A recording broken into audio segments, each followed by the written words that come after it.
नमस्कार दर्शक बंधु किस्तुघ्न करण ए करण रे जन्मलाभ करिथिबा व्यक्ति 11 गोटी करण मध्यरु ए किस्तुघ्न नामक करण रे जो व्यक्ति विशेष माने जन्म ग्रहण करती से माने निजर जीवन शैली परिवर्तन सदा सर्वदा करिथांती।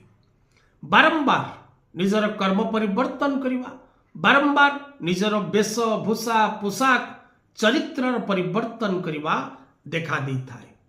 एमाने अनेक थर हारिला परे मध्य एमाने निजर प्रयास द्वारा पूर्ण सफल होबार देखा जाई थाए। एमाने सदा सर्वदा विशेष करी उत्तम कर्म सहित जड़ित रहिबाकू चेष्टा करती एवं एमाने विशेष करी निज प्रयास रे निश्चित भाव रे सफल होती।